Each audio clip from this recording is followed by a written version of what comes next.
Mgomo wa wauguzi uliotarajiwa kuanza rasmi hapo kesho umesitishwa kwa muda. Muungano wa wauguzi nchini umetangaza hayo hii leo baada ya serikali kutoa wito kwa wauguzi kutoa nafasi kwa mashauriano kufanyika kabla ya wao kushiriki kwenye mgomo huo. Itakumbukwa kuwa hadi sasa mgomo wa madaktari bado hujapata suluhu. Kinachosubiriwa sasa ni iwapo mkutano huo unaotarajiwa utazaa matunda.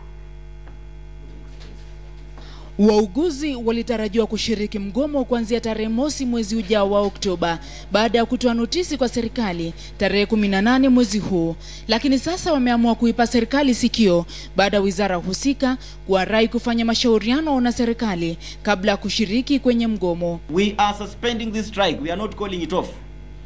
We are suspending the strike for 30 days to pave way for negotiation as required by law. Miongoni mwa malalamishi walionayo ni tatizo la uhaba wa wauguzi katika baadhi ya hospitali nchini, nyongeza ya mishahara, malimbikizi ya mishahara na marupurupu, pamoja na lalama za wao kukumbwa na mazingira duni ya utendakazi. Nurses cannot continue working under the same conditions, and yet they are suffering. They are complaining.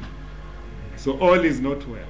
As we meet the government next week, one of the things that is going to be top on the agenda is the employment of nurses who are on economic stimulus program and other programs that are on contract basis. We are all aware that the government released money to hire this group of nurses from 1st of July 2012.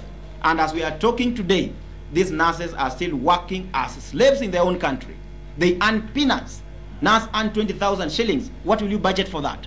Mikutano baina yao na serikali inatarajiwa kuanza tarehe 3 mwezi Oktoba, ambayo ni siku ya Jumatano wiki kesho, na masharti walionayo ni kutimizwa kwa matakwa yao, la sivyo wavue sare zao za kazi. If that time frame that we have been given to talk elapses and we are not seeing any fruits, definitely nurses will have also what to do, and what they can do is an industrial action.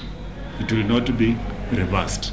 Ni tishio la mgomo ambalo linakodolea macho taifa, huku wafanyikazi wa umma wakitumia migomo kama njia mojawapo ya kupigania kutimizwa kwa matakwa yao. Usisahau pia kwamba madaktari nao pia wangali mgomoni, na huku kina yake wakiumia kutokana na ukosefu wa huduma za matibabu. Tumaini ni kwamba suluhu itapatikana kwa haraka na kunasua Wakenya wengi wanaokosa huduma hizi muhimu katika maisha yao ya kila siku. Zubeda Kome, KTN leo Jumapili.